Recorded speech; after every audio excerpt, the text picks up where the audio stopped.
Good evening. Welcome to Old Dominion University and tonight's event, Empowering Black Females, Building and Sustaining Bridges for Success.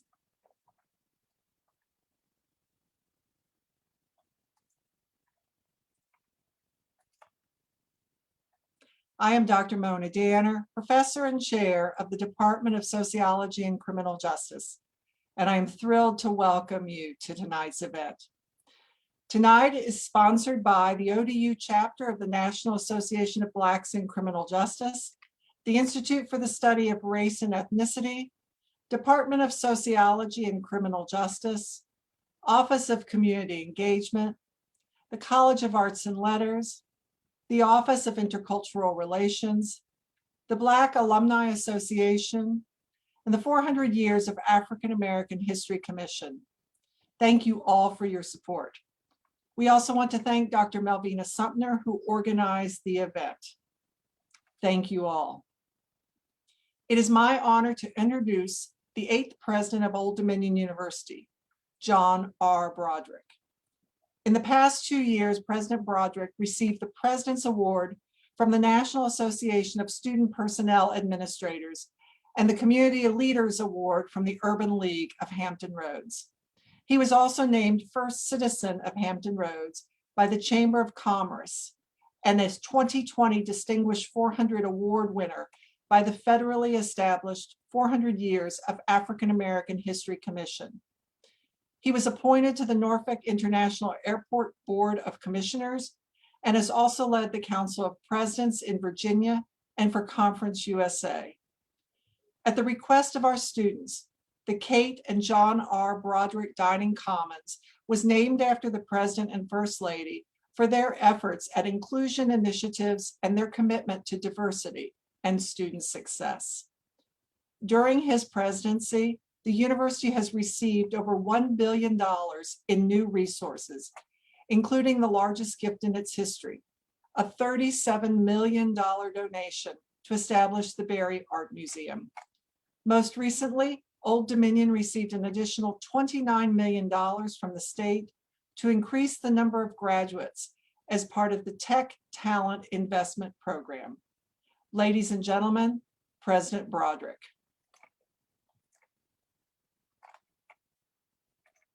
Good evening. Thank you for joining us for our annual Empowering Black Females program. Tonight's theme, Building and Sustaining Bridges for Success. This evening, we will provide our Black female students and their allies an opportunity to see and hear examples of leadership, achievement, and sisterhood, as well as representations of role models and trailblazers who mirror their image. We must continue supporting and nurturing our Black female students. As Beverly Bond, founder of Black Girls Rock, said, Black girls need to know that they matter. They need to see examples of success and abundance so that they can gain confidence in their ability to become their best and greatest selves. Feedback from students who previously attended the program underscores its impact. Every year they express their appreciation for the opportunity to see accomplished and powerful Black females who look like them. One young lady who wrote me last year in an email said this event was beneficial because it helped me understand that I'm not alone and gave me the confidence I didn't know I had. I have never seen so many successful Black women in more than one field. Our conversation this evening is particularly significant given the recent election of Kamala Harris, the first female African American and Asian American vice president. In her acceptance speech, the vice president said, "While I may be the first woman in this office, I will not be the last, because every little girl watching tonight sees that this is a country of possibilities." I'm pleased to provide our Black female students this opportunity to hear real conversations about success and achievement, as well as the chance to network and connect with potential mentors. I thank our distinguished panelists for their continued support of Old Dominion University and our organizers and our faculty and sponsors for making this event possible. And I thank those of you attending for sharing your evening with us. I hope you will enjoy tonight's program. Thank you, President Broderick. We really appreciate your support. Before every event, there is an inspiration. The inspiration for empowering Black females is our Black women students. And tonight's inspiration is Bria Cross. Bria is currently a doctoral student in the Criminology and Criminal Justice PhD program in the Department of Sociology and Criminal Justice at Old Dominion University. Ms. Cross holds an MS in Criminal Justice, summa cum laude graduate from North Carolina Central University, and a BS in Business Management and Pre-Law track from Hampton University. She works as a graduate teaching assistant in the Office of Academic Affairs under Vice Provost Brian Payne and instructs undergraduate courses under his tutelage. Ms. Cross's research agenda explores issues of cybercrime, cybersecurity, white-collar crime, probations, corrections, and domestic violence. She currently serves as the vice president for the Old Dominion University chapter of the National Association of Blacks in Criminal Justice. Ms. Cross is also an active member of the Graduate Student Organization in Criminology and Sociology, also known as GSOCS, and a very proud member of Delta Sigma Theta Sorority Incorporated.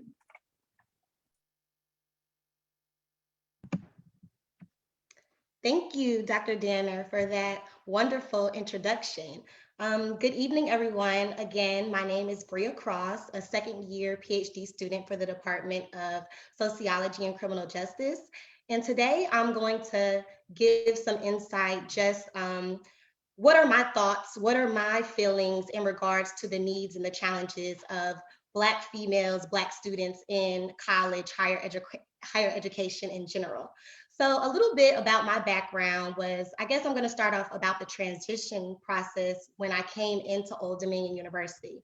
So my background was coming from two HBCUs, my bachelor's at Hampton University and my master's at North Carolina Central University.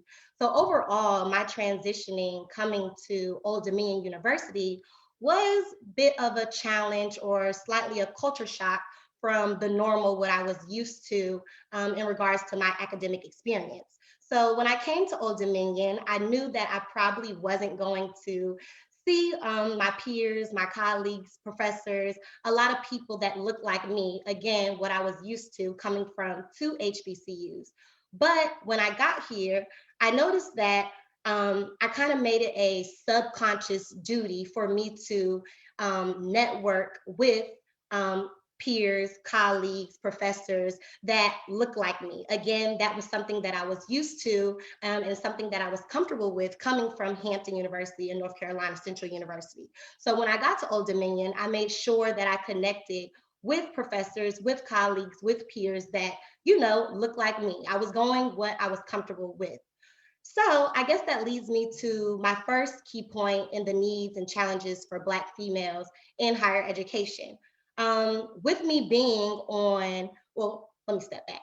With me coming from two HBCUs, we always had a pathway to success. So we always had mentorship and mentors, whether that was from a professor, whether it was from a colleague, from a peer. Like we always had a pathway to success to guide us in the right direction so that we can be the best version of ourselves. So I think that one of the needs that we need for Black females in higher education is effective mentoring and showing us the pathway on how to be successful. And I think it's very important for us as Black females, us as Black students, to be able to see role models or superheroes that look like us. Somebody that, or another trailblazer that looks like us that we can mirror and say, hey, I want to be like that professor one day, or I want to be in her profession one day, her career field one day. But I think it's very important for us to see that guidance and have that mentorship.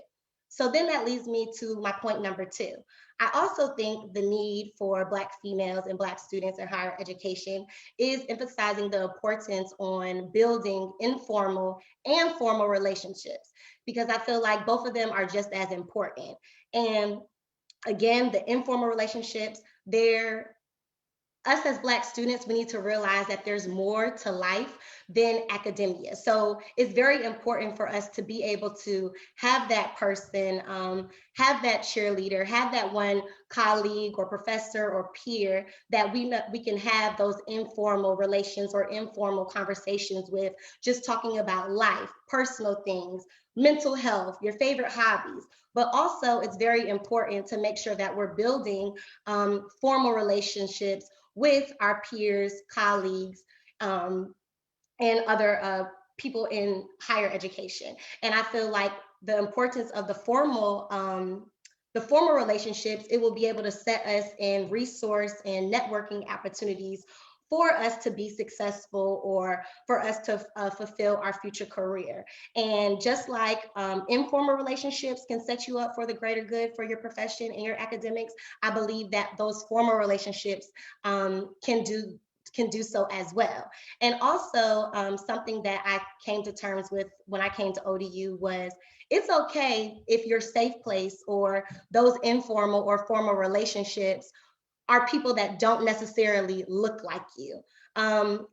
Again, coming from two HBCUs, I was comfortable with talking, communicating, collaborating with people that solely look like me. But when I came to ODU, a more diverse population, a more diverse, welcoming atmosphere, I started opening up, or actually, I started being comfortable with being uncomfortable and setting myself in these positions, in these opportunities to build more formal and informal relationships with not only people of color or people that look like me, but outside of my race and culture as well. That leads me to my third point. I definitely think that there is a need, but also a challenge for advocacy and self-advocacy for Black females within academia or in higher education.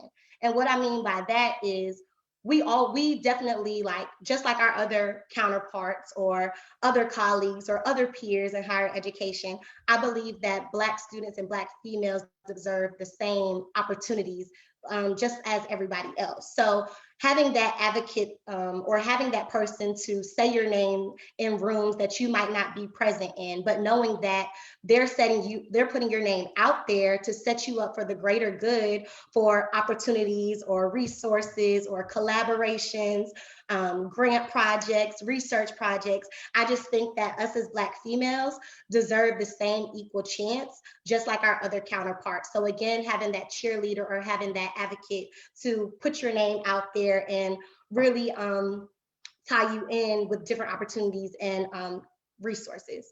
And that leads me to my last point with the need and challenges for Black females in higher education.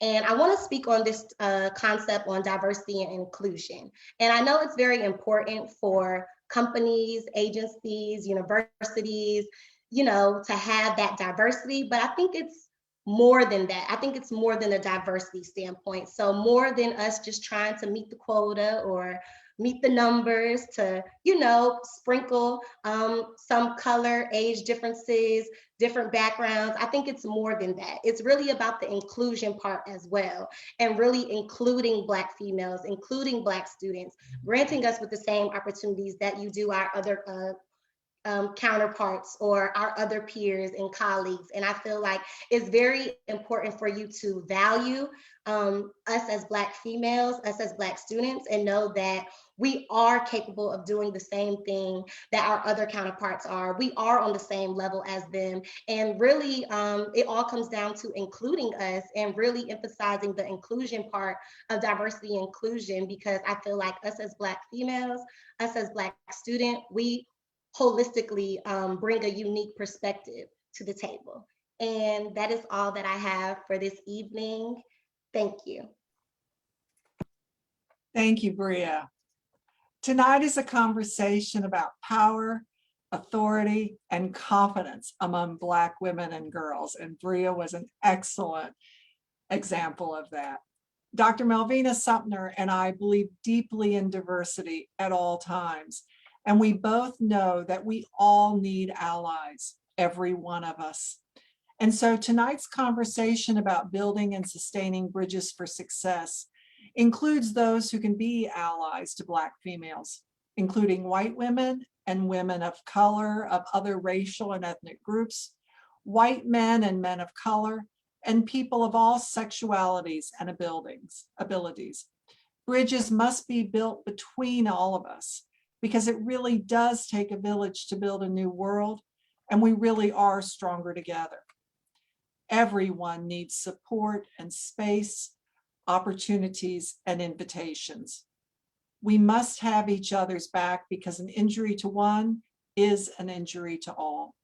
We are here tonight to support and empower one another, and especially Black females. The plan for tonight is as follows. I will first introduce all of the speakers in the order in which they will appear. I will then explain the questions we ask them to consider. Each panelist will have up to 10 minutes to address the questions in a holistic manner. We will then have an opportunity for questions. You may write your questions in the Q&A box that you see on your Zoom screen. And then during the Q&A, there will also be an opportunity to ask your question directly by using the raise hand option and waiting to be called on. Tonight's panelists are Yvonne T. Allman is an Executive Vice President and Community Financial Engagement Officer for Town Bank. She is also a member of ODU's Board of Visitors, where she serves on the Administration and Finance, Student Enhancement and Engagement, and Athletic Committees. Ms. Allman has over 25 years of financial experience, to include serving as an investment associate with the Economic Development Finance Corporation in Washington, D.C., and an assessment auditor with the FDIC, also in Washington. She earned a Bachelor of Business Administration and Finance from George Washington University and graduated from the Hampton Roads Civic Leadership Institute in 2006. She is a recipient of the 2014 YWCA Women of Distinction and the 2019 Women in Business Awards, and is involved in many civic activities, community initiatives, and organization. She serves as a member of many boards, including the Norfolk State University Foundation, the Barry Art Museum at ODU, the Norfolk Employees Retirement System, the Norfolk Police Foundation, and many, many more. Ms. Allman regularly conducts credit seminars and business financing seminars for local churches and community groups. She shares the wealth of financial knowledge accumulated throughout her career. Dr. Barbara Nobles Crawford is an award-winning relationship and results-driven executive with extensive corporate, entrepreneurial, government, and not-for-profit leadership experience as a consultant and business leader in multinational corporations throughout the United States, Latin America, and Europe. Currently, she is an executive coach and organization development consultant at Harvard University, where she coaches senior leaders and executives and provides consultation to increase organizational effectiveness and efficiency. Dr. Crawford has spent most of her career working in progressive roles as an internal consultant, manager, and business executive in various corporations.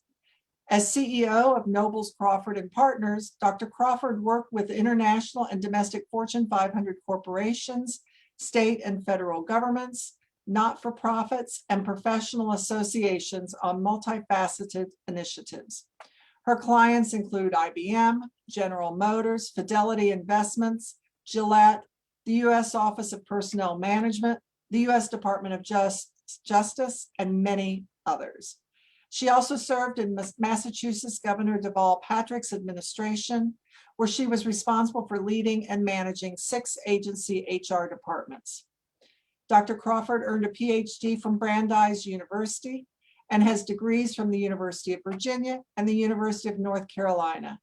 She has completed executive programs at Harvard University, University of California, Berkeley, and Duke University. Torquia S. Jones is a native of Norfolk. She currently serves as a member of ODU's Board of Visitors. She was reappointed to the board in 2020, having served her first term from 2016 to 2020.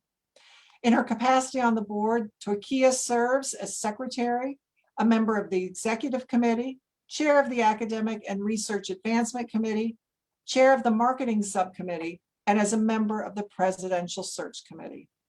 She previously served on the advisory board of ODU's Baton College of Engineering and Technology. Twakia earned a Master of Engineering in Environmental Engineering and a Bachelor of Science in Chemistry with a minor in Business Administration from ODU. She has established 3 endowed scholarships at ODU within the College of Engineering and Technology, Strome College of Business, and the College of Sciences. Additionally, she has a foundation for Hampton Roads, Virginia, as well as a scholarship for the Boys and Girls Clubs of Southeast Virginia. Twakia joined Johnson & Johnson in 2005 as part of an engineering leadership development program and has held several supply chain positions of increasing responsibility within pharmaceutical, consumer products, and medical device sectors. Her career spans in the capacity of engineering, manufacturing, supply chain planning, project management, and strategy and deployment. In 2018, she made a transformational move into medical device sales from supply chain within Johnson & Johnson. From 2015 to 2020, Twakia partnered with Sustainable Health Enterprises on a feminine product called Go. Go is a sanitary napkin manufactured out of banana fiber that women in Rwanda can purchase at an affordable rate. With her engineering and supply chain background, Twakia knew she could contribute to this initiative to impact the lives of girls and women in Rwanda. Twakia is a member of Delta Sigma Theta Sorority, Inc., and resides in Maryland. September Sanderlin is Vice President for Human Resources at Old Dominion University. She has over 30 years of human resources experience. Vice President Sanderlin started at ODU in 1997 and was named Vice President for Human Resources in 2013 following a national search. She oversees the Department of Human Resources and the Office of Institutional Equity and Diversity. As a senior leader, she serves as a strategic partner on the President's Cabinet. Vice President Sanderlin has developed and administered a number of organizational initiatives, including department restructuring, strategic planning, assessments, and conflict resolution. She holds a bachelor's degree in sociology from Mary Baldwin College and a master's in occupational and technical studies from ODU.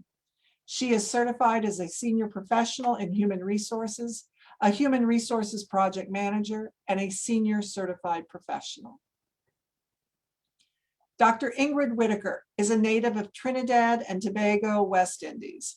She immigrated to the United States at the age of 4 and was raised on the south side of Chicago, where she completed her elementary and high school education.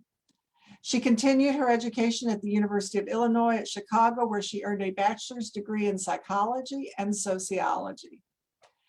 Dr. Whitaker was then awarded a minority graduate fellowship at the University of Michigan, where she earned a master's degree in sociology, a master's of social work, and a PhD in sociology and social work.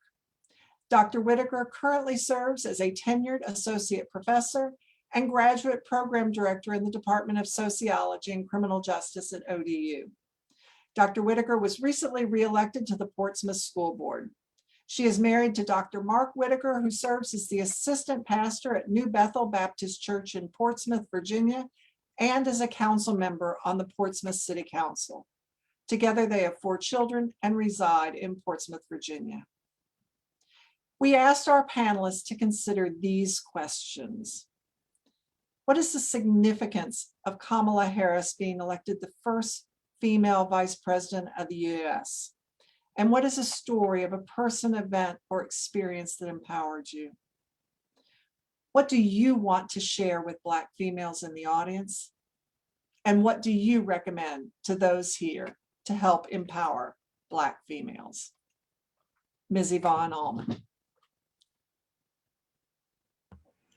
Good evening, everyone, and I am really glad to be here.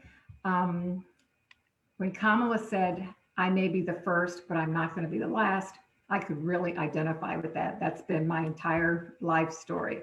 So I am really proud of her, and she will not be the last. And just like I am not um, the last. Um, I'm an executive vice president at Town Bank, and I've had this position as a community financial engagement officer since 2019. Before that, for the past 25 to 30 years, I was a commercial and consumer lender. And during my career, which by the way began at age 28, everyone can't come right out of college, out of high school and go 4 years and have their career. Some of us, it takes a little longer, and sometimes it's Black females, it takes a little bit longer. So at 28, I graduated from George Washington and began my financial career. Throughout my career in banking, I conducted seminars, workshops, doing the same thing that I'm doing now. So in 2019, the bank asked me to do that for the bank and created the position so that basically, I don't want to put it like this, but my side hustle became my full-time job. And that's where you want to end up. Something that you have a passion for becomes your full-time job because it makes you really want to do it. This panel, Empowering Black Females, is one of my favorite. And I'm discussing a form of empowerment called financial freedom and how to begin that process. So what is financial freedom? It's actually the ability to afford all of your needs, not necessarily your wants, and still have a nice little cushion. And to begin with, I'm going to ask everybody, how is your credit? And exactly what does it mean when somebody says, how is your credit? Credit is actually a summary, and it's a report that's provided, and it's a summary of your reputation for paying bills on time. It's your financial resume. And it is something that you're going to have to deal with your entire life. When you're in school, when you're in college, you're issued a credit card, and a lot of credit card companies go after students. Don't think that you're going to be able to leave that at the school when you leave. Those type of things, once you begin that file, it's going to continue to follow you throughout your life. It won't hurt you throughout your life. You always have an opportunity to fix things, but you should always be aware of your reputation for paying bills on time. You will be judged by that, paying your bills on time and having a decent credit report. The credit report is scored between 150 and 850. I've seen maybe 2 850s in my life. Mostly people try to stay between 675 and over 700. Over 700 is the best. But you will be judged, whether fairly or not, by that credit score for rent, being able to rent a place, being able to get a mortgage, a credit card rate, car insurance, employment, and your ability to open checking accounts. And you really need a checking or a bank account in order to really survive. You cannot continue to, I have seen, and these are things that I have seen in 7-Eleven, people are in line with hundreds of dollars in cash, purchasing money orders so that they can pay their bills. They pay their rent, they pay their utilities, they pay all of that. If you have a checking account, you don't have to do that. You can pay it through your debit card straight out of your account, or you can write a check. And people who mess up their credit always can't get a checking account. As a matter of fact, if you have a checking account at Bank of America, you mess that up, you're overdrawn, you have all kinds of issues, then you move to another bank and they will open up an account for you, but they also run a report, and everything seems to be a report. They run a report and they know that you have issues at another bank. They will shut your account down, take your money and send it back to you in a cashier's check. So you still won't be able to open an account. So they'll always create obstacles. One of the things that you should find out about on your credit report, you should run a credit report on yourself so you know where you stand. www.annualcreditreport.com will give you a free credit report every year, once a year, from all 3 credit reporting agencies. While it won't necessarily give you the score, you can see what's on your report. You can identify mistakes early. You can identify identity theft, and identity theft happens a lot to students, and it's usually from somebody at home or somebody who's gone by your house. They've picked up something and gotten your information, and there they have applied for credit in your name. And you'll be able to see that on your credit report. And that it's very important to get that taken care of. I have an instance of one young lady who got a degree in finance. While she was in college, her mother took out 4 mortgages on 4 homes that went into foreclosure while she was in college. When she graduated, her with a degree in finance, she could not get a job in finance because they will run a credit report on you for employment. And she was unable to get a job in her field. And then she found out through her credit report that her mom had done this. She contacted Chase, who told her that in order for her to get that off of her credit report, she would have to file an affidavit and she would have to sue her mother and agree to testify against her. And typically people of color do not sue their parents. So that's going to stay with her for about 12 years. And she has had an extremely difficult time since that time, getting a little job here and there. She's gotten married. I think most recently I saw her in a drugstore and she was unable to even pay for the medication for her daughter. By this time she had 4 children. So it can really follow you and make your life miserable. So make sure that you always know where your credit is. So to make yourself credit worthy, everybody should have a bank account, a checking account or savings account. And you should open an account in your name only. If you're over 18, you can do this. If you're under 18, you do have to open it jointly, probably with a parent. But you should always have an account in your name only. It's very important for women to have their own, as my mother-in-law used to say, your own little piece of change. You need your own money. You may have an emergency. You may have to get away from a situation. If you've got your own account in your own name with your own money, you can go to a hotel for a couple of days. You can get yourself together. You can get your mind together, but you must have that account in your own name. And so as you're making yourself credit worthy, are you aware of all your monthly payments? Everybody in their head says, I have this debt, I have that debt, I know I need to pay this or pay that, but write it down. Once you see it, you will be like, do I really need every premium channel on cable? Do you really need that? Do I really need to buy one bagel and have it delivered to my house instead of buying a thing of bagels? So you need to brand yourself as being credit worthy. I have attached 2 forms and you can get them either now or after this is over. One is a monthly budget worksheet and one is a annual spending plan. And before you even attempt those, I always ask people, and I ask students particularly, for 1 week and 2 weeks during the pandemic, because people aren't out a lot, document every dime that you spend. You will be amazed at how much money you spend on nothing. Usually students find out that they spend an incredible amount of money on food when they have access to food. You have a lot of money spent on food. And that's money that you could have saved. So once you start writing it down, and I really mean write it down, you will be surprised. Then you can say, well, you know, maybe I should put that towards me, that little account that you have that's in your own name. I have always paid myself as I paid a vendor. When I had a credit card, my first little credit card, first paycheck, I'd make my payment. And one of those payments was to myself, whether it was $25, $5, or to this day. It's a little bit more than that, but I make sure that every payday I pay myself too. And you should make sure that you do that. And that's how that account gets to be a nice little size. And once it starts growing, it's amazing.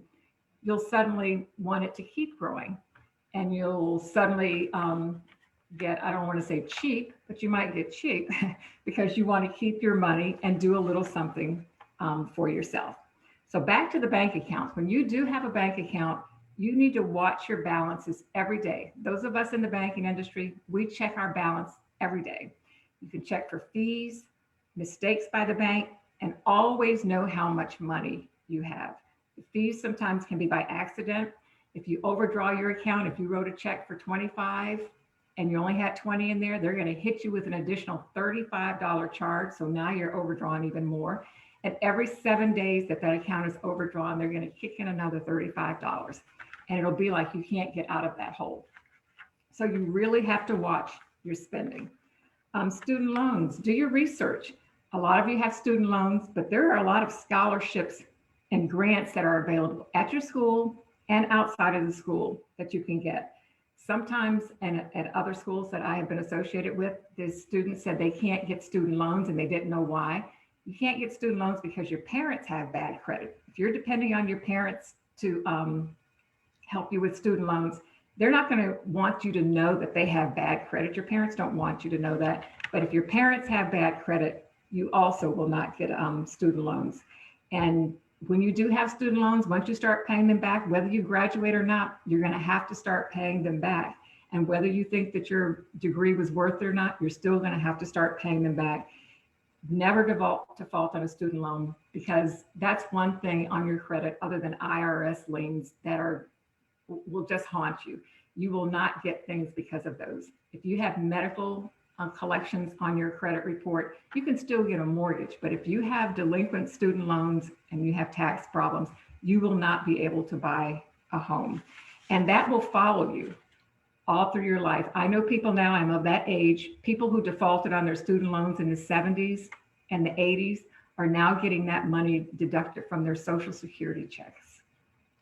And it is a big problem for a lot of people who are in their late 60s and 70s. Those student loans are going to be deducted from their Social Security checks. And I'm going to summarize all of this and sum it up in a few minutes. Black families in particular, and Black women, when you attend college, sometimes you may feel like you're not being supported at home by your friends, by your family, your parents. You know, they may be a little bit jealous that you've had opportunities that they have not had, and they watch what you're doing, and some jealousy kicks in. And it can be very disappointing and very disheartening when that happens. If you get a credit card, they want you to buy them things, they want to use your credit card, and you have to remain vigilant with that. You have to stand firm. You are going to be responsible for those debts, and don't let your family discourage you from going forward. They may be jealous of you right now, but in the future, they're going to be proud of you, and you're going to be there to help them. I was there to help my mother. My mother used to look at me and scowl and say, "You think you're cute." And then everybody would say to her that I look just like her. And so then she was happy about that. But she always said that she hoped that she would never have to depend on me for anything, blah, blah, blah. But I completely ignored that for my mom. And I ended up taking care of her the last 7 years of her life. And throughout the time that I was in banking, everything I learned, I helped my parents with their things. My father developed a lot of respect for me when I started helping him very early on in my 20s with handling his files and creating files. When he passed away, the files that I created for him when I was in college, he still had everything in those files. So I'm going to end it here, but persevere. Use these worksheets that I've put together. You know, they are just as a guideline so that you can create a monthly budget sheet and make copies so that you can do one every month. And then for the spending plan, you create a spending plan. All of those categories are on there, do not pertain to you. Some of them say other. Put yourself in one of those other categories, especially as a payment, as an expense. And you need some money to do some things for yourself sometimes. You can't work and work and work and work and never do anything for yourself. So every once in a while, you just may have to have those shoes, but try not to pay full price for them. Try to get them when they're on sale, and just be the best that you can. It's going to be a struggle. Everything's a struggle, but you can make it through. We're not the first. You're not going to be the last. And after you, this will still go on. So thank you.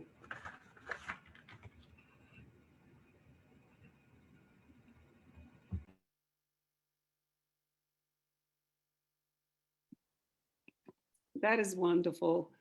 It is such a joy to have to follow you again, Yvonne. I look forward to this. I am just so excited to be asked to come back again to participate in this wonderful program. I've looked forward to it. And to be honest with you, I really didn't think that Mona nor Melvina would be contacting me to be a part of the second round. It's sort of like they said, thank you for coming. Thank you for flying here. And it was just so great. Thank you. But I didn't ever expect to hear from you two women again. So thank you. When I saw the invite, I stopped the world to make sure that I could participate today. Thank you for the lead questions also, and for my other colleagues on the panel that we've sort of formed our own little sisterhood here. I'll tell you, it's very exciting. I will start with, in the interest of time, the significance of Kamala Harris's wonderful position as our first female, Black, and Asian American person in this country. And I think what the significance of that it has for me is that if we really think about what she did and what she said during this period, once it became clear that she and President Biden were going to win, in her speech of not being the first and not being the last, I watched her long before the night of that speech. And what she did over the course of time was to share with all of us that she just didn't appear at the level of significance that she has today, that she rests on the back, first and foremost, with her mother, but she also mentioned her sorority sisters. She mentioned, people in the community, her early friends who had an impact on her life. In other words, professors, teachers, employees, people who used to be on her staff, people that she learned from. It was just so rich and robust how she was able to let us know that there were many bridges that got her to where she is today. And I think we can learn from that. We not only can be hopeful about her new role, but we can also learn from her career trajectory as well. So that's what I think about when I think about Kamala. I think about how she just embodies all of what she's learned from so many people over time. So that's your first question. Thank you. Second question, you asked me to speak about, from my own personal experience, what empowered me. And, I have given that a lot of thought, and I could probably say 10 or 15 things if I had another 15 minutes, but I don't. So I will just tell you the one thing that was significant for me, I think, and that was being stretched. I can't think of a position that I had, part-time jobs, summer internships, first jobs, 3 jobs while I was in undergraduate school, the whole thing. Everybody that I worked with and worked for, and oh, by the way, that includes African Americans like the mayor of Washington, D.C. It included entrepreneurs like the Jewish couple who came in our town at the university and opened up the first music store where you could go and buy. I know many of you are too young to understand LPs and 45s and those records that gave me a job, that I learned a lot about business from them as a student. I mean, right up to, I guess, being mentored by one of the best consultants I know in the industry. She's probably about 98 years old now, as I said last year. But I remember all of the things that they would tell me in corporate America for 28 years. I remember all of my managers and leaders and bosses who would say to me, you can do this, go do it, you can do it. I'd never worked internationally in my life. And I thought, I don't even speak but one language other than English. And you're sending me to Latin America, you're sending me throughout Europe, you're sending me all over the world, and I don't speak the language. And what they said was, you'll figure it out and you'll be just fine. I hadn't even traveled to those countries, as a professional person. But for people to say, this is a stretch for you and you can do it. And every stretch assignment I've had, I cannot imagine how I could do what I'm doing today if I had not had those and had people to be able to help push me along that way. So what will I share with you as Black females that are probably looking forward to your big career trajectory and your moving forward. I think the most important thing I would want to share is something that I do even to this day. I form sister circles. I've always done this. And at Harvard, I've got 3 different sister circles, okay? I've got a faculty sister circle, a senior administrative sister circle, then I've got an open door sister circle where postdocs, docs, PhD students, master's level students, undergrads can just drop in, Black females, and just, we just talk it out, work it out, support each other, empower each other, stretch each other. We do truth telling with each other, and I think hopefully give each other hope. But wherever you are, to form a sister circle, because through that, I have found that it is so empowering, and it's a confidence builder too. I mean, when I think about Kamala Harris, people talk about, she just seems so at ease with herself. She knows herself and all of that.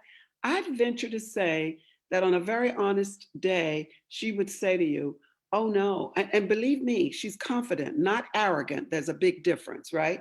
She's very confident. And I think that came from all of that sisterhood and peoplehood and others putting their arms around her to help her. So my advice to you would be, or my suggestion to you, because advice is so cheap, right?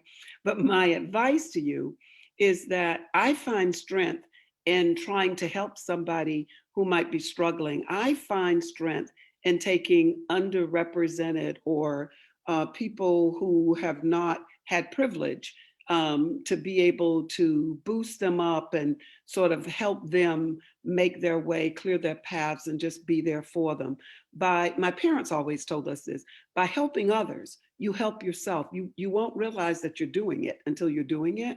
But by reaching out, find one, pick one, pull one up, that sort of, really, really, I think helps to move along the way. I want to piggyback on something that I heard Bria talk about in her presentation today, and that's all about, she was talking about mentorship.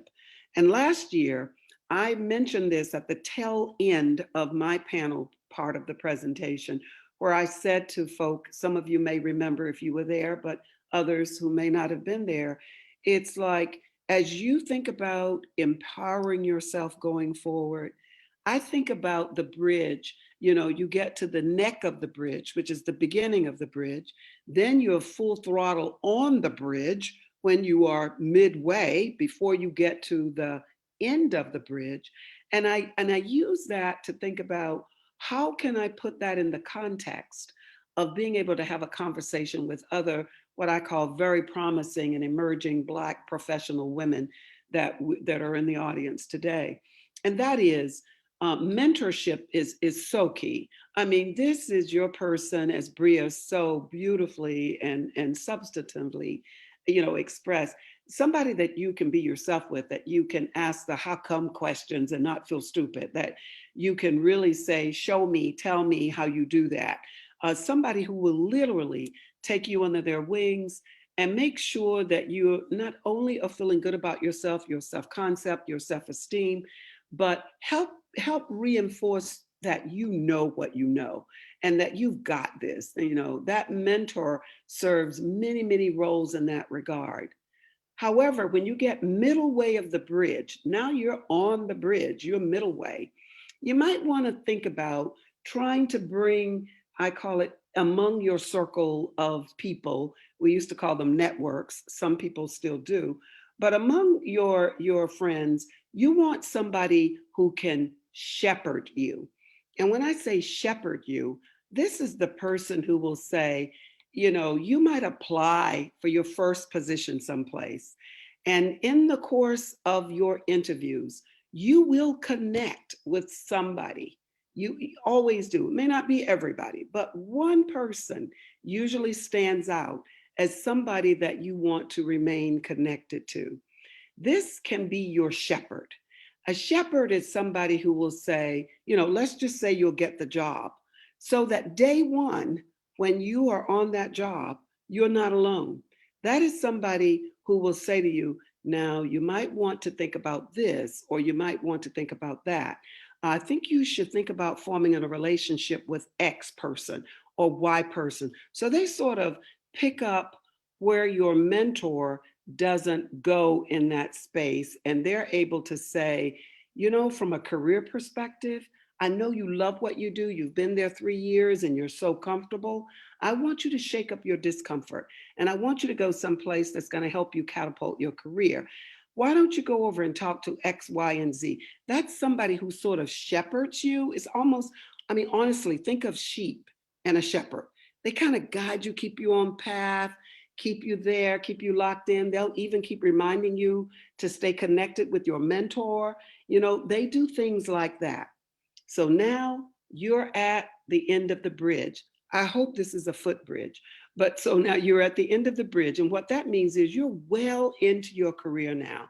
You are thinking about who can be your champion. You've got your first job nailed. Now you're thinking about, how do I take this thing to another level? That's a champion. That's what I call somebody who will not only mentor you. They're not going to mentor you because you would have been mentored and you have a mentor. They're not going to shepherd you, but they're going to use some of those same techniques. But what they will do as your champion, they're the people who will be the person in the room who will say, let me tell you, I would hire her in a heartbeat if I had a requisition, or if I had a position, or you can't go wrong with Barbara. She will not let you down. You're going to get more than you can imagine that you're going to get from her. A champion is the person who will take that next step and say, let me introduce you to, I want to bring you into the board meeting, or I want to bring you into the management meeting so you can observe how things happen here. They're the people who make sure that you get in the right place at the right time with the right people, and they stick with you. And they sort of nurture you through your career trajectory. They're truth tellers. They tell you the honest story. You know, they really do everything they can to help you. So what I've just talked about in summary, it's so important to remember all the people as Black professional women who have lifted you, who have been there for you from childhood all the way through. Don't forget those people, whether it's sorority sisters or not, clubs you've been a part of or in, you know, projects that you've worked on, summer jobs, internships, whatever. And I've talked about the importance of recognizing that and then thinking about what you need to surround yourself with in terms of being able to bring your whole self, your best self, to what you do every day, regardless of what your career track or your profession will be. So that will be a mentor. That will be somebody who can shepherd you. That will be somebody who will be your champion as you look forward to making your way, you know, writing your chapters in your career.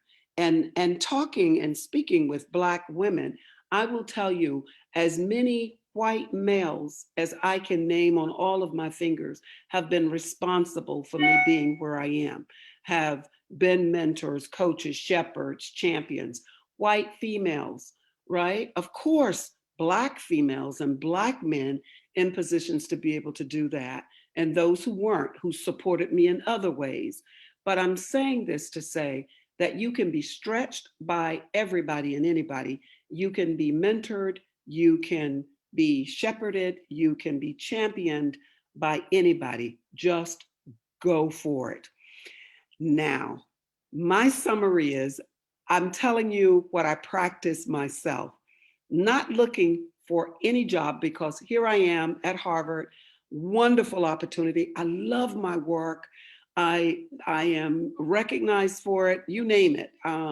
It is absolutely wonderful. And I've been able to do what my parents have said to me, find one, lift one. And I've lifted as many people as I could at Harvard.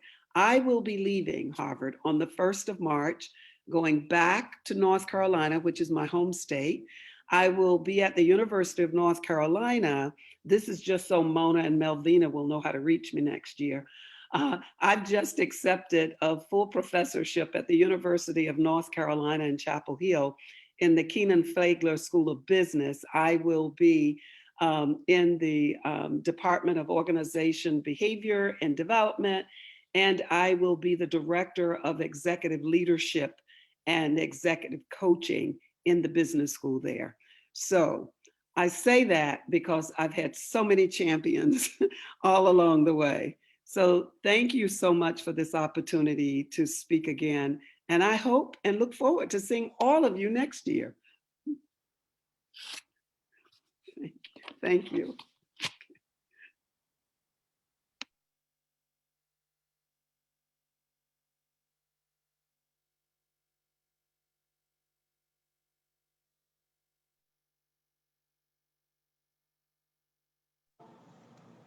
Sorry, can you hear me now? Okay. So I was saying, Dr. Crawford, I feel like you and I sat down with each other and took our notes together. A lot of what I'm going to cover is similar to what you've just covered as well. So for me, when I first think about women's empowerment, the first person that comes to mind is Kamala Harris. She shattered many barriers, many barriers. She's the first highest ranking woman elected in American government. She's the first Black and South Asian woman to become US Vice President. She's the first HBCU graduate and Alpha Kappa Alpha sorority member to be Vice President. When our Vice President gave her speech on November 7th, she first thanked her mother for being there for everything that she's done to empower her to get to this point. And then she thanked all the women that paved the way for her path. And then she thanked President Biden. So in the acts of others paving the way and providing opportunities, that's how we all are going to continue to empower future generations. And that's what I'm going to really focus on today when I speak to you all. So when I think of my career, you heard that I did a big transformation. I went from being at the top of my game in supply chain, having worked in all three sectors in my company, pharmaceuticals, medical devices, consumer products. And then I took risk. I went out and said, I want to grow. I want to continue to stretch. I feel like if I stay at the top of my game, then how am I learning? How am I growing? So in my company, I was empowered to take risks with my career. And that's exactly what I did. I took risk. I left my comfort zone, which is supply chain, where I had all of my networks. I had all of my connections. And most importantly, I had a brand. People knew Toykia. They knew that I was a hard worker. They knew that I am easy to work with. They know that I'm going to get results. They know that I am transparent. They know that I'm honest, and they know that I have integrity. Those things go a long way when you're thinking about your professional career. And so when I did the transformation coming into sales, the first thing I had to do was build my brand again. And then I had to learn what it takes to be a salesperson. I had never sold a medical device product in my entire life. So how do I do this? How do you approach a surgeon? How do you get results doing something that you've never done before? So I was empowered to take a risk. And there are some days that I failed. I'm not going to sit here and say that every day I was perfect and Toykia sold something every day, or I got a surgeon buy-in every day, or if I didn't fall flat on my face and say something wrong. I took risk, I failed, and from the failure, I bounced back quickly. And so what I realized was taking the risk, I was pushing myself out of my comfort zone, which allowed me to grow, which showed me that I am a resilient individual. And I had to do there were several days where I had to just take a step back and reflect on resiliency. Resiliency is going to be something that's just as important as having a brand in corporate America or anywhere for yourself. And so I thought about, well, I'm learning resiliency in my career, but I think I've always been resilient. I'm a Black woman that grew up in a low-income family in the Hampton Roads, Virginia. So I quickly realized that resiliency was something that I learned from my mother. It started in our household, and it has carried with me throughout my career. So one of the things that I do want to share with you guys with just my whole background of getting out of my comfort zone, taking risks, learning fast, failing fast, bouncing back. The other thing that I want to focus on is you have to have a network. Like Dr. Crawford said, you heard Bria say it, you heard Yvonne say it. you have to have a network. Your network is going to be a mentor. Your network is going to be a sponsor. Your network could be a champion or a coach. They're all different. They all play different roles. So in addition to taking risks, learning from those risks, bouncing back, not setting back, but bouncing back, having a network, you also have to ask questions. You have to ask for help when you need it, because you're not in this journey by yourself. You have to surround yourself with people that are going to help you. Just like I surround myself with phenomenal people like Yvonne and ask for advice. I surround myself with other people in the company that I work for. I surround myself with people that are entrepreneurs like myself that have other side hustles outside of work. For me, my other side hustle is I love investing in properties. I like to buy houses, and I'm doing a renovation right now. So I surround myself with people that are going to help me get to that next level of where I want to be. And in addition to that, the last thing that you want to do is, just like people are giving their time to help you have to pay it forward. So I don't know if you guys heard in my bio that Dr. Danner so lovely presented. I have 3 endowed scholarships at Old Dominion, one for the College of Engineering, one for the College of Business, and one for the College of Sciences. I also have a foundation for the Hampton Roads, Virginia. I also have a scholarship for the Boys and Girls Club. And the reason I give back to the community is because when I attended ODU for undergrad, I went to ODU on an academic scholarship. So when I came into Johnson & Johnson, there's a credo, and the credo says we are responsible for the communities in which we live and work. So for me, that meant when I am financially able, because I did what Yvonne said, and I saved my money and I coupon clip. So when I am financially able, I'm going to pay it forward. So now I have 3 endowed scholarships. So who knows what I'm going to do next? Maybe I'll have 10 by the time I retire. But the thing is, I have a network of people that help me. I get out of my comfort zone, and I'm paying it forward, and I'm giving back. So when we think about Black Lives Matter and the movement, in my company, we take it seriously. And we have had those candid conversations. And what I challenged everybody in the company to do, as we're talking about our experiences, whether it's at work or at home or in our communities, now what are you going to do about it to help make it better for the person that's coming after you?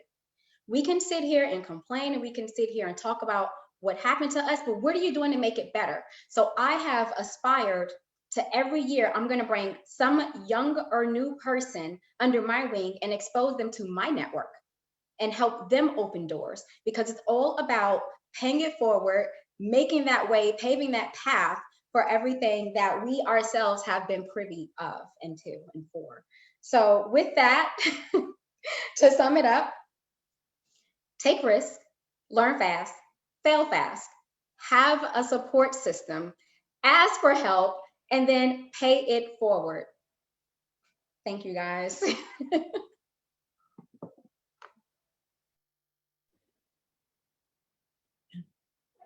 Well, hello there, everyone. I absolutely love this panel, and I've been so hanging on every word of all the other panelists. Every word. It's so good to be able to share this panel with you. And some of what you have shared, I too, Toykia, feel like some folks were copying off of my paper. But I'm going to start with, as everyone else has, the significance of Kamala Harris' role. And I think something that's really important to state about that is that her being in a position, in an empowered position, and in a position where other people can look at her and say, if she can do it, I can do it too. What's really important is that it's not just Black women, Black females who are able to look at her and say, if she can do it, I can do it too. But that everyone who looks at her can also recognize the talent, the strength, the ability that comes with diverse women, with Black women, with Asian women, that is just as important. And I also want to reiterate that didn't just happen with the inauguration. She has had a lifetime of empowering moments to become who she is and to become someone that others can look at and aspire to become. So in preparing for this presentation, I started thinking, I was like, okay, empowerment, empowerment, empowerment. What do I want to say about empowerment? Where's my big empowerment story? What's my story? Who's my person? What, where, who? And I came to realize that in a lot of the time that I have spent on this earth, I have felt empowered. I can identify situations and circumstances where I gave my power away, but for the most part, I have felt a sense of value and empowerment. And so I had to think about where I came from. And I had to think about my parents. I had to think about my parents, my mother and my father. In knowing that never, ever, ever, and I mean never, and my dad passed away last year, ever, ever can I think of a time where I experienced them in a moment of vulnerability. You know how you go through life and there are situations where you're one up and one down, one up, one down? I can't think of a time where I saw my parents one down. They're not superheroes, so surely they had situations where they were one down, but that's not what they showed me in April. So I talked to my mom and I said, help me understand. When I look at you, I see this pillar of strength. Help me understand how you became who you are. Mommy, was there ever a time when you did not feel empowered? Because that's not what you showed us. And she shared with me, and I knew this, but I didn't know it as deeply as she shared it. My mother was born in 1942. In 1942, growing up, Black was not beautiful. And my mother's complexion is dark, is very dark. And she grew up in the North, but her family was from the South. My grandparents were part of the Great Migration, moved to Ohio to get that good job in a rubber factory. And so what my mom explained to me is that during much of her formative years, she felt down to a whole lot of people. And it was specifically tied to race. Now, I don't know if these were terms of endearment. They probably were because people didn't know any better. But her nickname, and I know there are people on this call who know my mother, and let me say my mother is beautiful. Growing up, her nickname was Blackie and Miss Blue. And that was all about complexion, all about complexion. When she was in school, my mother has always been very, very smart, very intelligent. She excelled in school. So she had all these opportunities to get exposed to people who applauded her talents and her personality and all of those things. And I don't want to use up all the time just talking about that, but I just want to say that she made the conscious choice that I will not be less than. The conscious choice that I will not be less than. And a lot of that was based on faith, just based on faith and saying that, hey, God is not partial. He created me this way. I'm going to see myself the way he sees me. And that's what my parents instilled in me and my sister. My father, on the other hand, grew up very, very poor and surrounded by people who made poor choices that contributed to that poorness.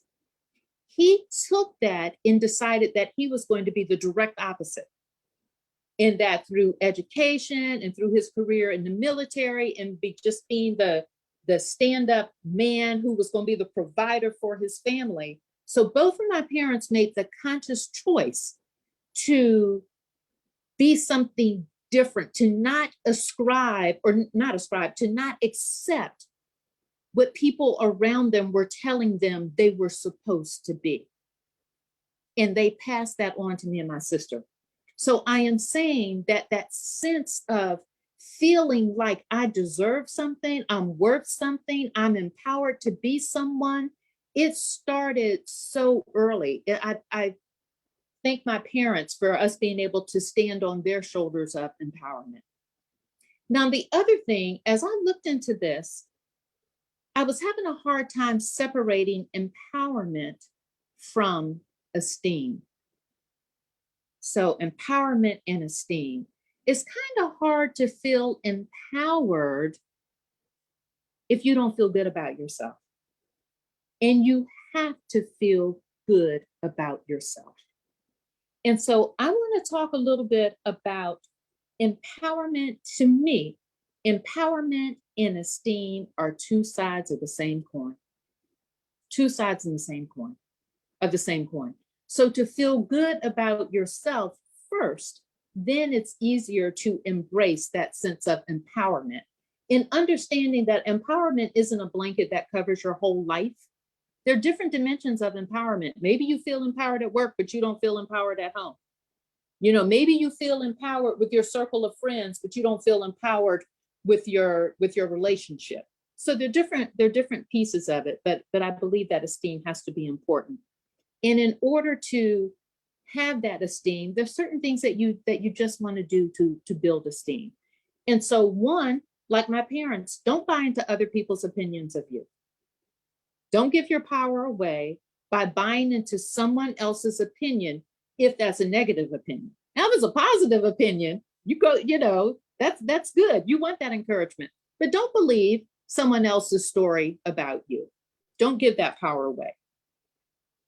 Also, don't see yourself as a victim, because when we see ourselves as victims, then the payoff is we get to blame someone else. And I'm not talking about those tragic situations where you truly have been victimized. I'm not talking about that. So, but I'm talking about where, I can't do this because I'm only that, or I can't do this because my situation is that, or I can't do this because they passed me over for that. Don't see yourself as a victim.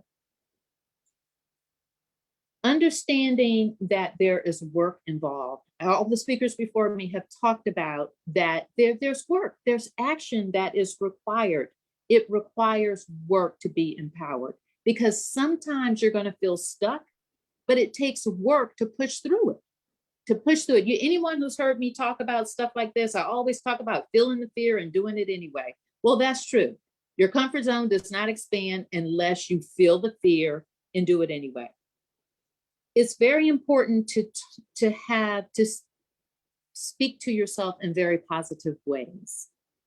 Okay? Our minds are always going. We're always sending messages about ourselves. Listen to what you are saying to yourself. Positive self-talk is a real thing.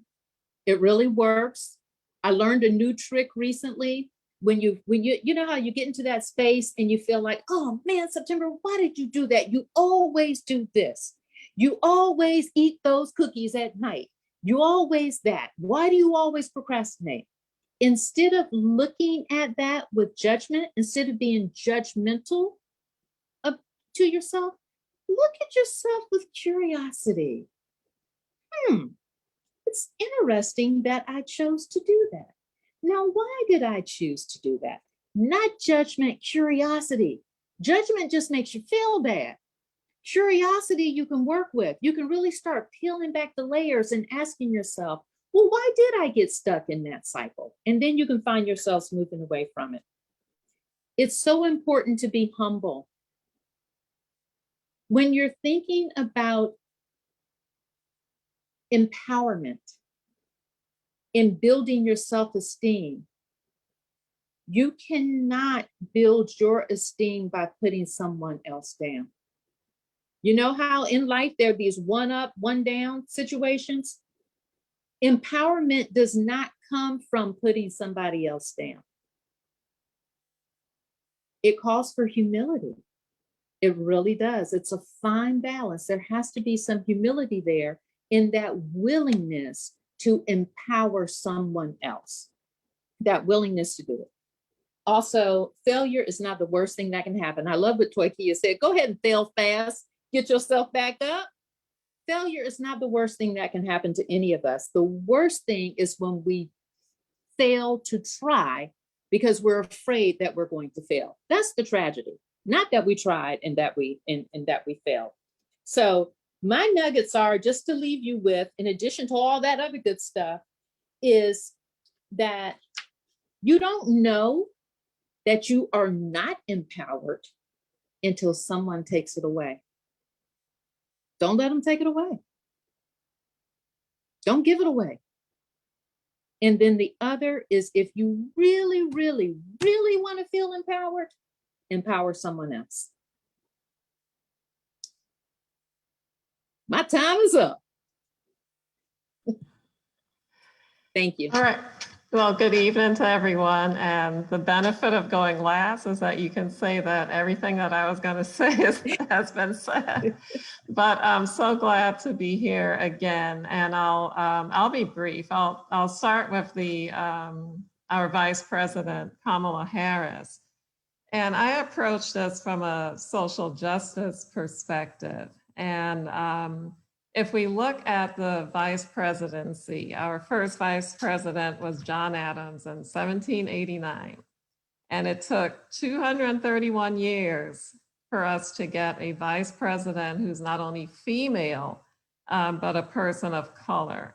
And I asked myself, well, how did we get here? And granted, Vice President Harris is a very educated and talented woman, but it took freedom fighters, justice fighters over those 231 years to get her into elected office. And I think we can't forget that. And so when I think about her position today, I think about all of the persons who fought, who died, who never gave up the fight for justice and what is right, so that we may have someone like her in that office. And representation matters.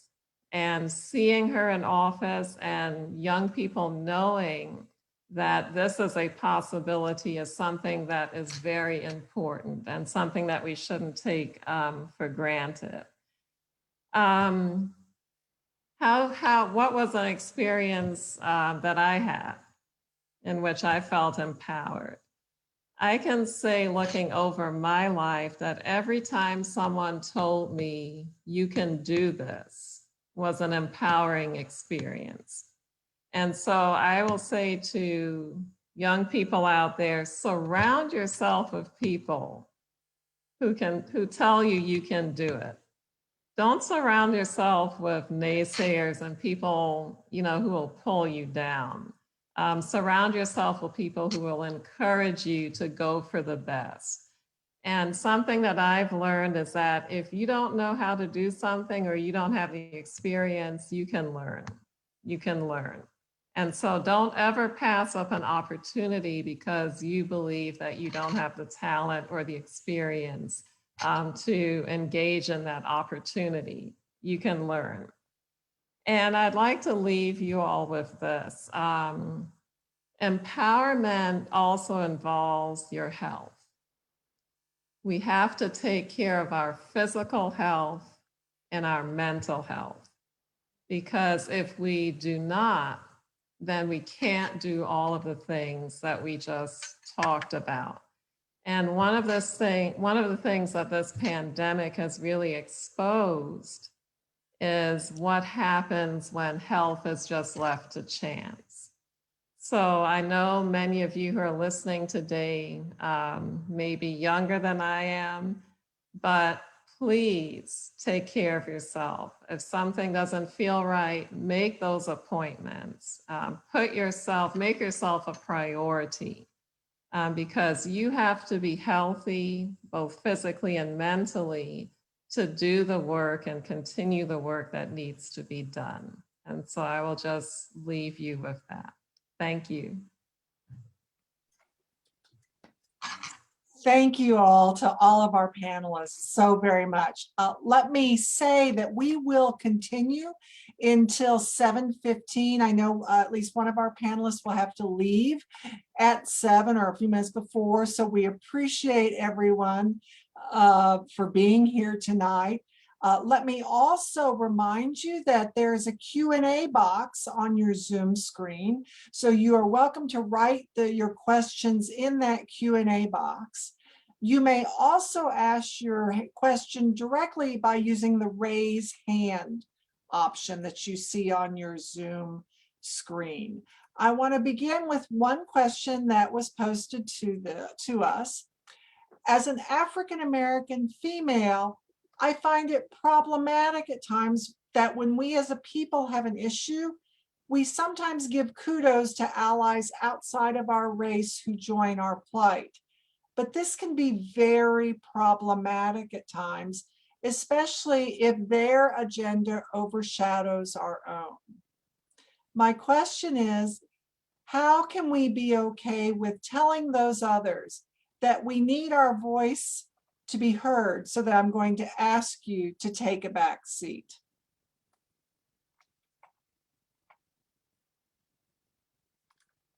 Any of our panelists? I'll try that one. In the world of banking, banking is not very diverse, put it like that. But you just have to you do need other people. So instead of saying, leave me alone, just listen to them, make sure that they're not too involved, don't pour your heart out to them. Don't, just hang out with them and just listen to them, listen to what they have to say, but make sure that you surround yourself or have other people, just like the other panelists have said, who you can go to who really understand this.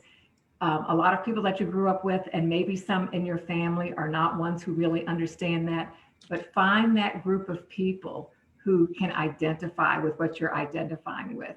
And also educate yourself, because in banking, I have constantly had to educate my coworkers who reach out, because they really don't know. Even in this day and age, they have no exposure to people who are not like them.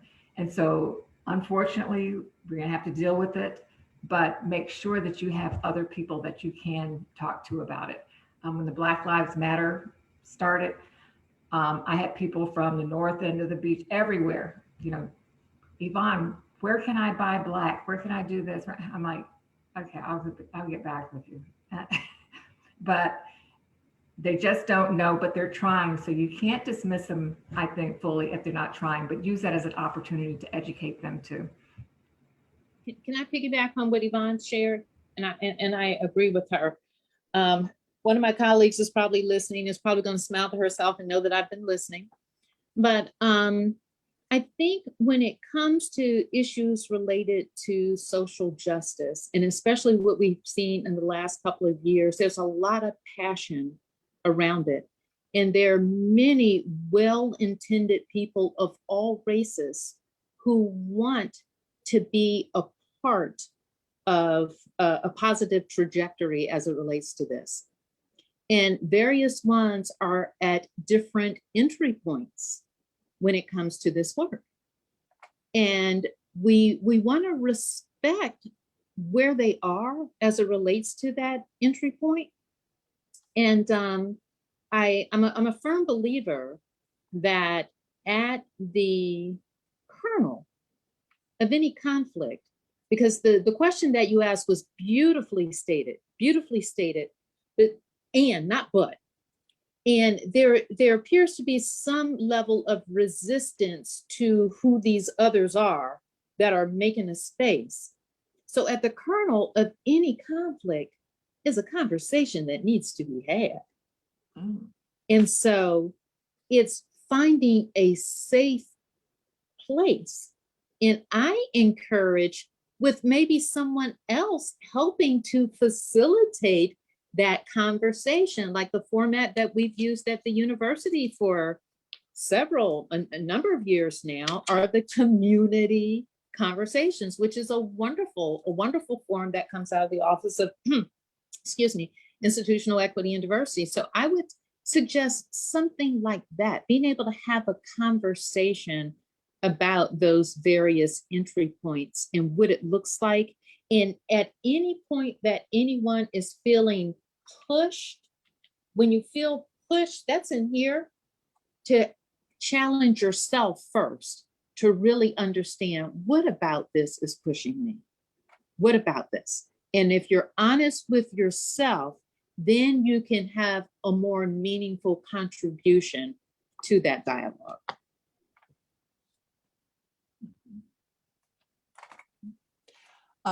We have a hand raised by Ted Ellis. Ted, would you like to ask a question directly?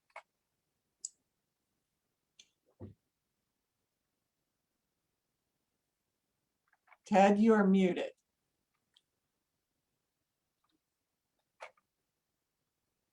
Are we losing Ted? He's still in there. Ted, you are muted.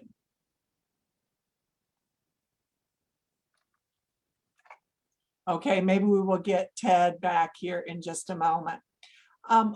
Here's another question in our Q&A. My teenage daughters want to know, what's the most rewarding field of study for Black women?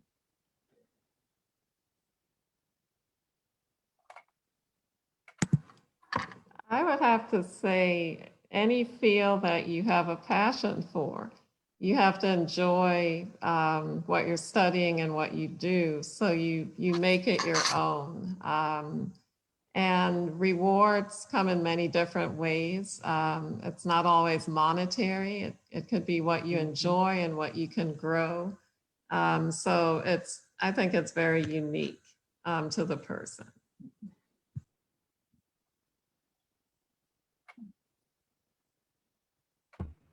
I agree with that so much. And I think, just to push that a little bit farther, that could end up, could it not, be an entrepreneur as well as working for someone else. It's, if you've got the talent, you got the passion, you have the skills, you're ready to go with taking a shake at, doing your own thing. We keep talking about these side gigs that we have, but side gigs might be somebody's real gig.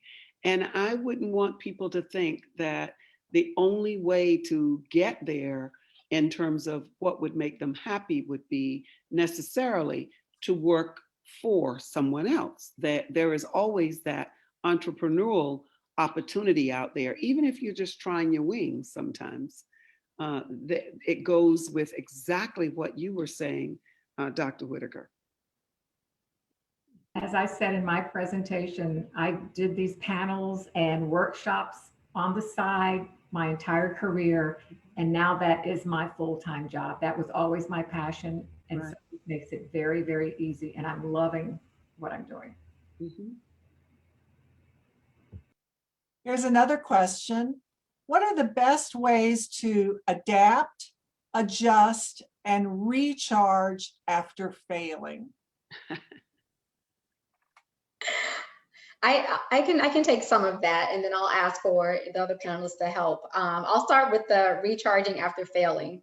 So once you have fully immersed and embraced the situation, and you're taking risk, and you may or may not fail, just reflect on what happened and write down. If you think of STAR, like when you're interviewing, which is situation, task, action, result.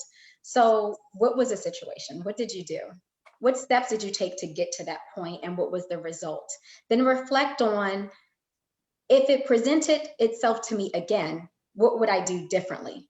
And that's kind of like how you're reflecting on it and acknowledging what you may need to do differently if it wasn't successful the first time. I'm continuously doing a lot of self-reflection on how I could have handled conversations and situations differently, or projects. So I would say reflect on it and ask yourself what you could do differently. I would have to co-sign with my soror. I feel like I can relate in regards to failing, resetting, trying to refocus, recharge on what exactly is your purpose, whether that's career-wise, personal-wise, professional-wise. Specifically, my story, I started off in law school before I even thought about a master's, before I thought about a PhD program. nobody could not tell me that I wasn't going to be an attorney, a lawyer, and I wasn't going to finish law school. But that was, now speaking 3-4 years ago. 2016 was when I entered law school, and I did not perform my best. I was not doing what I should have been doing to make sure that I could stay in law school. So this was a dark moment for me. This was a time where I failed, but also I had to be transparent and be real with myself. What is it that caused me not to be as focused as I should have been in law school? What was it that, made me have a setback or made me, go a different route, which was the master's in criminal justice, now the PhD in criminal justice? Why didn't I decide to go back to law school? Or was it that just wasn't the path or the career goal that was destined for my success? But with all that being said, it was a very dark time. It was a very depressing time for me, because it was a time where I was reflecting, trying to figure out what I wanted to do. Am I making the right decision by not going back to law school and pursuing my master's?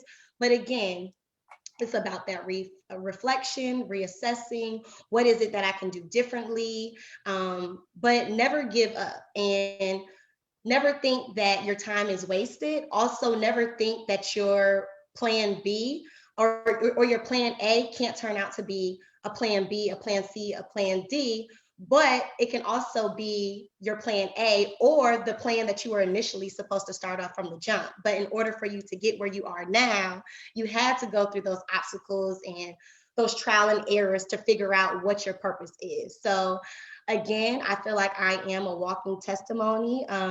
Just 4 years ago, 2016, when I just knew that I was going to be an attorney. And now I'm here with ODU in the Department of Criminal Justice and Criminology, getting my PhD. And I'm a strong believer that everything happens for a reason. So never think that your failure or your minor setback is going to keep you there, because it's always something that's going to come out for the greater good for your life. So that's all.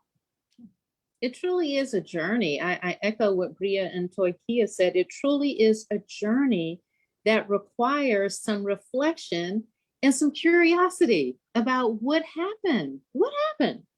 And in that journey, and as part of that reflection, don't be afraid to ask other people to give you some feedback as well, because sometimes people will have some insight that we just may be blind to, and be willing to ask other people for some feedback.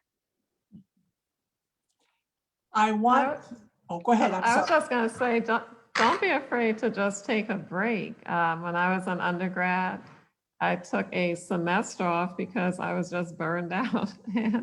And sometimes we just need to rest, and it's okay to rest. I think in this society, we're so time focused that we have to do X, Y, and Z at certain points in our life, but life doesn't always work that way. You have to take twists and turns sometimes to get to where you're going. That is true. And there's a reason I didn't finish school until I was 28. I actually, out of high school, went to airline school. Didn't want to do that. Then I went to college, and then I was pre-med major, and then I left for 3 years and said, this isn't working for me. And I actually, after staying out working for 3 years, I wrote a letter to George Washington University when I was 23 and asked for my scholarship back, which you can only do when you're that young, because now you wouldn't have the nerve to do it. And I asked for my scholarship back, and they sent me a letter back saying, why should we give you your scholarship back? And I said, fair enough. And I wrote a letter to them, and they gave me my full ride back at age 23, and I finished at 28 because I kept to it. So never give up. We have a question, a hand raised. Lataria Scott, would you like to ask your question, please? Yes, can you hear me? Yes, we can. Great. Thank you all so much. Each and everybody. I was going to say initially, I would love to have like a tribe of all of you with me, and you guys are just phenomenal. So I really appreciate you guys spending some time with us. My question is, I graduated from Norfolk State. Then I went on to Regent University to get my master's. I've worked at 4 institutions up and down the East Coast. I'm at ODU now in the Darden College of Education and Professional Studies. I wish I had you guys when I was growing up. I wish I had a me without being conceited, but I wish I had a me when I was growing up, especially when I attended Norfolk State. When I was going to college, the reason why I went to Norfolk State was because my parents went, my grandparents went, my great aunts and uncles all went when it was Norfolk College. And I just thought it was a beautiful opportunity, but everyone was just happy that I went to college. No one encouraged me. No one checked on my academics. No one encouraged anything else other than, we can't wait until you graduate so we can give you a party. So with that said, I was born in Norfolk, raised in Virginia Beach, Chesapeake. My mother's Panamanian and Jamaican. And all of those points I made about living all over the place, I live in Portsmouth now, and it's kind of challenging in Portsmouth. So here's my question. I would like to reach out to a lot of the youth in Portsmouth. When I see a lot of these the youth in Portsmouth, and this is just by going to the grocery store, going to events, going to activities, I do see a challenge with Black young females. I can't do it by myself. And I just want to know what do you think? What are your thoughts on next steps? You know, of course, maybe going to a student, school board meeting or whatever, but I really want to make a difference. A lot of these children here will never leave Portsmouth. They will never leave Portsmouth. And I think that's why we get so excited when we see some of the basketball players made it to the NBA, and we just go overboard because that person came from Portsmouth. But I need these women, young women, to see that they are amazing, that they can drive to Virginia Beach. Some of them will never leave the city.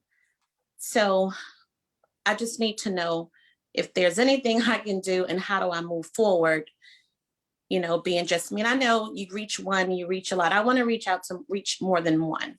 So what are your thoughts on that? I have a couple of thoughts, and nice to meet you, by the way.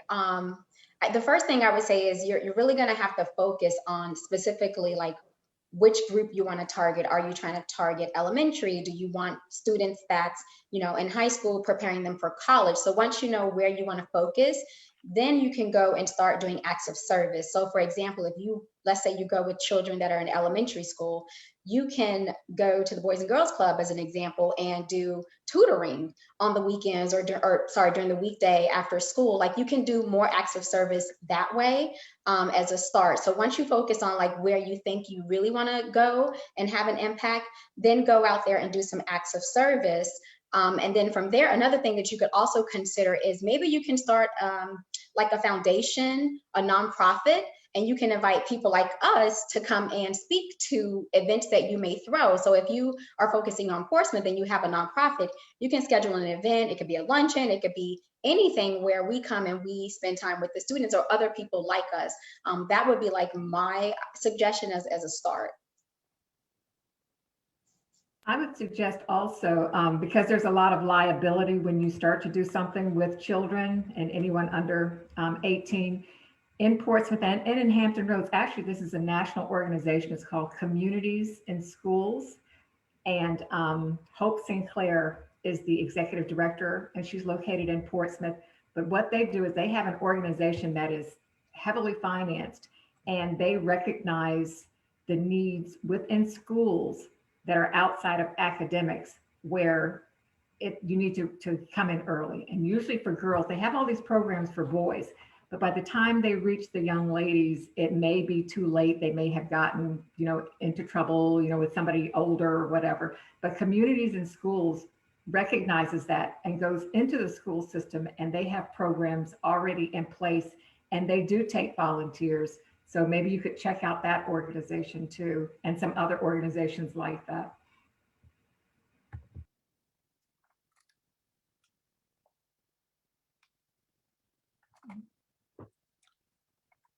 Here's one other question. This will be our final question.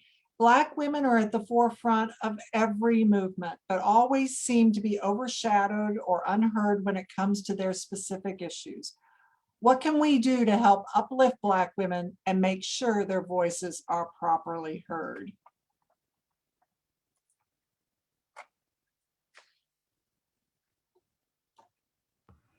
Keep having events like this and ignore the noise. You know, when this went on, my company posted it on LinkedIn and Twitter, and you always hear, you know, what about white women? What about men? What about boys? What about this? What about that? And it's like, we're not talking about you right now. We're talking about Black women. Okay, you will have your chance. Maybe we can do something for you. But right now, we're talking about Black women. And don't dismiss it or try to make excuses for it. Just go for it. I agree. Conversations like this are certainly a start, and I really appreciate what Dr. Crawford Nobles was saying about sister circles. You know, you don't have to wait for a panel like this. Reach out to those that you see as mentors or those that are right there with, you know, within your circle, and start having some conversations about empowerment and about how that voice can be better heard, and be willing to look at yourself with curiosity and ask, is there some reason why I'm not being heard? Is the fact that I'm Black the only reason why I'm not being heard? Oftentimes it is, but not all the time. And so be willing to you know, be reflective and seek feedback and reach out to others to have some real honest retrospection. And I think sometimes it's not so much that we're not being heard, it's that what happens after we say what we say and we demand things. Are the changes put in place? And that's why it's important to have inclusion, not just diversity, but people who look like us in positions of power, who are conscious of the changes that need to be made and have the power to make those changes. Before we close tonight, I want to share with the panelists one of the questions that was posted, only it wasn't really a question, it was a comment. It was, does anyone have political aspirations? We need another Black senator. I would actually say we need a dozen Black senators. I want to give the panelists finally a 30-second opportunity each, and we'll go in our same order as we did earlier. If you have some final thoughts before we close tonight's event. Ms. Allman? Well, as I said, make sure that your finances are in order. Start with the basics. Everything evolves from that, having your basic finances in place. You don't know how many opportunities you can lose because of that. There will be others, but start now, no matter where you are, and just make sure that you know about your own personal money. You must know that. Thank you. My 30-minute is empower a kid. Find a little girl, empower her, look her in her eyes and tell her how capable she is. That goes a long way. I'll conclude with mentorship, sponsorship, and champions. So make sure that you have a mentor or coach. You can ask anyone at your place of employment or someone in any sorority or fraternity you're with to mentor you. How do you find a mentor? Well, you get plugged in. Go into register or sign up for different events or different groups within your organization. And that's how you can get someone to mentor you. And just like you're going to get mentorship, make sure that you're taking the time to mentor somebody else as well. And then when it comes to sponsorship, you can't really ask for a sponsor. A sponsor is someone that will find you, and how they find you is probably built on the brand that you display at work. So if you're someone that acts of integrity, someone that's honest, someone that's easy to work with, then a sponsor will find you and they'll make that path for you and open up doors for you. So mentorship, pay it forward. and have integrity. I would say to remember that failure or not reaching your goal the first time doesn't mean that you won't get there. Sometimes life, throws kind of curves at us, and really it's oftentimes an opportunity to go a different way and do it a little bit different. And so don't get discouraged. Just keep on your path, and sometimes you'll have to take some detours to get to where you want to be. And I guess I will close out by saying, as a Black female, a Black student, be comfortable with being uncomfortable. Make that the new normal of setting yourself in opportunities and positions to grow, build, increase your network, increase your resources. Just, again, being comfortable with being uncomfortable, and knowing that being a Black female, being a woman of color, being a Black student, you bring a very unique perspective holistically, whether that's professional wise, academic wise, personal wise, in or outside of the classroom. Know that being a Black woman is very unique. Yes, often we are seen as the minority, but I don't think there's nothing minor or minute about being a Black woman. And know that we're capable of doing anything that we set our minds to. And yes, I guess that's what I'll close it with. Just being comfortable with being uncomfortable and setting yourself in the right positions that can only do better for you and your make sure you're excelling in all aspects of your life. So yeah. I want to thank all of the panelists. You all are amazing. And this, as once again, was a phenomenal conversation. I also want to thank all of our attendees. Thank you for your presence here tonight. And finally, I'd like to thank our sponsoring organizations, Old Dominion University, National Association of Blacks in Criminal Justice, the Institute for the Study of Race and Ethnicity, the Department of Sociology and Criminal Justice, ODU's Office of Community Engagement, College of Arts and Letters, the Office of Intercultural Relations, the Black Alumni Association, the 400 Years of African American History Commission. Special thanks to Dr. Melvina Sumner. Thank you all, and good night.